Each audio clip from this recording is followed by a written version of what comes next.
welcome back to Gardening Young. So today we are going to do a vlog today because I have a problem. I am dealing with gnats, fungus gnats in my the soil of my seedlings, which is not good, and it is a problem that needs to be taken care of. I've done a little research into how to get rid of them and also how to prevent them. So not only are we going to get rid of these gnats today, but we are also going to be starting some seeds because we are getting into that seed starting season. I'm so excited. So let's just hop right into the video. Okay, so I feel like the one thing that nobody ever talks about when it comes to seed starting is gnats. I had this problem a little bit yesterday. I had this problem a little bit last year, but I really didn't have to deal with it because I didn't really get it till I started by putting my transplants outside. This year, I have kind of gotten more into potting mix, which I think has like a higher level of eggs in it, and I will get into all of that stuff. But I think that it's just kind of more of a problem this year, and something that I dug into a little bit of research, and I found out that they will actually eat the roots of your seedlings and kill your seedlings. So it's something that I'm going to go ahead and take care of. I'm also going to show you guys how to prevent this from happening before you even start your seedlings. So we are going to go ahead and do that.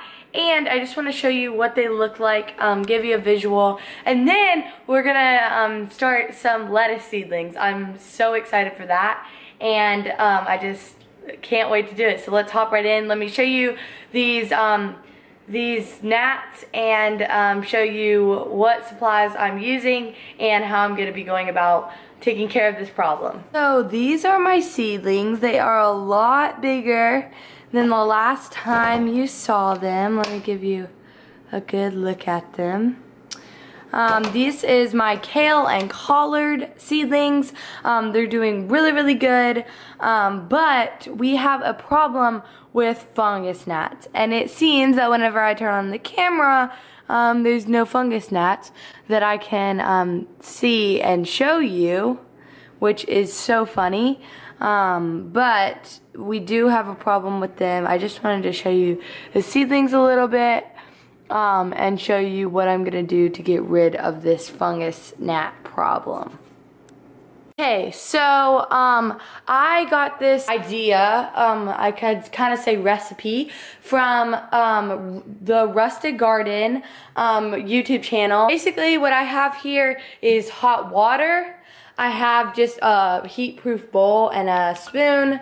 I have some hydrogen peroxide, and I just wanted to show you what the bottle looks like. But I've already made my mixture, and I'll show you what this mixture is. This is a 4:1 ratio of water and hydrogen peroxide. This is what it looks like. It's 3% hydrogen peroxide, and I just did a half a cup of a 4:1 ratio, and this is what I'm going to use, and I'm going to show you how I'm going to use it. The hot water and the bowl are going to be for pouring on my soil to prevent it. This is going to be for treating my existing plants. So basically what I'm going to do is I'm going to go ahead and take the hydrogen peroxide water mixture, and I'm going to go ahead and pour it over my soil. And what that's going to do is I'm going to water it really good, and I'm going to actually water from the top. I know that I just talked about bottom watering, and yes, when you're regular watering, you do want to do that. But in this case, I am trying to kind of really wet down everything that's on top and kind of inside the soil. So I want it to go from the top all the way down to the bottom of the soil and kill everything that's in there. And so I'm going to use that and just pour it on top of my soil and let it soak through. And then whenever I start my lettuce seeds, I'm going to use the hot water to basically kill anything existing in the soil that I'm going to be using. Whenever I started these collard and kale seeds, I'll leave a link in the description for that video.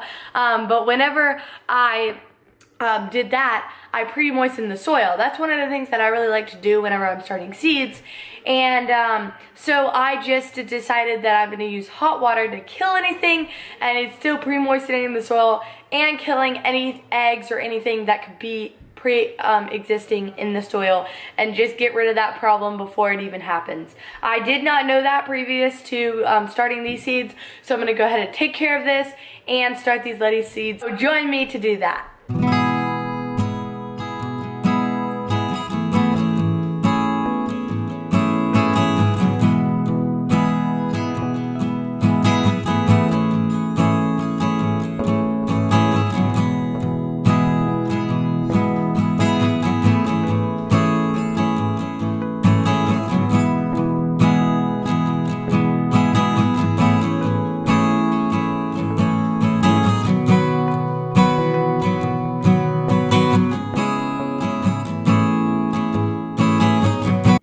Okay, so I don't know if you can hear that or not, but it's actually sizzling right now. It was not as loud, or it was louder whenever I first put it on. As you can see, my plants are kind of flopped over. So yes, I do have a little bit of a leggy plant problem. I'm also gonna fix that. But you can see how big my seedlings are. They are huge. Some are sturdier than others. Mainly my dwarf kale are the ones that are kind of leggy a little bit. What I do whenever I have a leggy plant like this is I put my finger right beside the root. Do not put it on the root. You will damage the plant that way. I put it right beside and I push down. Then I kind of put my plant in there and fill it up. And that kind of sturdies it up and makes it a little bit stronger. And as you can see, it's a little bit sturdier. Same thing with this. I go right beside it, push it down, straighten it up, and then put soil back in. And I've always had great success with this. So I know it works with tomato plants because like the little fuzzies on tomato plants will grow new roots. But I've actually had success with it with any plant. If you have a leggy plant, just do what I did there, and I found that it works really great. The plant still does really, really well. I don't really know the science or anything behind that, but I've always found that it works really well. And you can just put a bit of a fan on it so that you can get the wind, so that the plants have to kind of be a little bit sturdier, and that strengthens them up. And then that's how I deal with leggy plants. I know this is a lot of information in a whole video, but yeah. Anyway, so the other thing I wanted to mention is that if you don't know what fungus gnats look like, I really wanted to capture them on camera, but they are so fast that I really can't capture them. But I can describe them for you. So fungus gnats are kind of like, I want to say they're kind of like flies. Like that's how I would describe them. They don't look like flies, but you will see them. Like they fly around your plants, they lay eggs in your soil, and it's really not a good situation, but hopefully what I showed you will help you. It's not harmful to you or your seedlings, so it's a great option if you have a problem with fungus gnats. So now I'm going to go moisten some soil, and I want to go ahead and show you how I'm going to do that so that I can prevent this whole situation from having to happen of having the fungus gnats even before I even start the seeds. So let's go do that. Okay, so I have some boiling water right here. I just boiled it in a tea kettle, and I have my soil. So I like to pre-moisten my soil. So while pre-moistening it, all I'm gonna do is throw some hot water on it and use a spoon to just stir it up. And this should kill everything, any eggs, anything that could potentially turn into fungus gnats. Now you wanna make sure that you have a heat-proof bowl so that you don't melt anything. If you didn't watch my last video, I just try to get it to like a brownie-like consistency whenever I pre-moisten my soil. That's just the best way. You don't want it sopping wet, but you don't want it too dry either. So, And I like to pre-moisten my soil mainly because then I don't have to water my seedlings and displace them. It's just easier to water them or water this, like get the soil moist beforehand. Okay, so once you have just put the warm water on your soil, you want to let it cool. Depending on how hot your water is, you're probably going to need to let it cool for about 5 to 10 minutes, just depending on how hot your soil gets and how hot your water is. I let mine sit for about 5 minutes, and then it was okay. I just don't, especially if you have plastic cups, it's probably not best to put in hot soil because it will melt your cups. And that is definitely not something we want. So I went ahead and filled my cups up. I had a front row that I didn't put anything in the front row whenever I was planting these seedlings. I might change that just so that I can kind of section out my seedlings. And then I filled in the back. And we're just gonna go ahead and plant some lettuce and spinach seedlings. I'm so excited. I'm just loving the seed starting season. It's definitely getting me ready for summer. We have had snow the past few weeks, so it's been like extra like I'm ready for summer. So having to getting ready to plant some plants has been really exciting. So let's go plant some plants. Okay, so I know this is not the best lighting, but because of my lights above me, it kind of makes my face bright. But the point is the seed starting process and me planting the seeds. But I just thought that we could kind of talk, and while I plant these seeds, just have a little chat. But yeah, so one of the things, I mean, that the big things that I was surprised whenever I first started seed starting was that nobody talked about this problem with gnats and stuff. And yeah, if you look up specifically, you know, the different types of you know, how to get rid of gnats, you can find lots of different videos out there. But I was just, whenever I was first seed starting, it was very confusing to me. So now that I know how to, I'm glad that I can share it with you guys, so that if you guys are kind of stuck and you guys don't know what to do and you're having the same problem, that you guys, this will help you. And spinach, so greens. But who else is in the gardening fever mode? I am definitely kind of in that spot where I am ready for summer. It has been snowing, and I gotta tell you, snow is not, I like it for a couple of days so that you can play in it, and then I'm done. I'm done after that. So yeah, let's just get right into the seed starting.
I just wanted to talk about what plant markers I use. I just use these, I think it's a 200 pack off of Amazon of plant markers, and it comes with this marker. I'll link it down below. I do like these, and it's nice to have the marker. Lydia, are you saying hi? Hi. Wait, where'd you get that marker from? It came with my plant markers. Oh, nice. Yep. So, that's what I use as plant markers. I've had just in a 100 pack and used a Sharpie in the past, but this one I've never used before. It's the first time I've used it, but it was just a marker that's supposed to be like weatherproof, I guess. Like, it's not supposed to like, not supposed to rub off whenever it gets rained on. So that's really a plus, because I had like Sharpie and stuff, you know, sun will just clear it right out. And I'm like my plant markers, so that's basically how I do it. And then if you didn't see my last video, you know, this is all in my a lot of this is in my last video. But what I put on my plant markers, if you can see it, is I just put the title, how many, and the date that I planted them. Super simple. Just kind of, the date is just kind of when, and if the plants are lagging behind, I can see how long, if they're right on track, how long ago I planted them, if they're right on track, or if they have a deficiency and they're not growing as fast as they're supposed to. So that's why I have the date on there. And then ×2 just makes it to where I can easily plant things like that. So now that we've got that cleared up, let's go ahead and plant some of these things.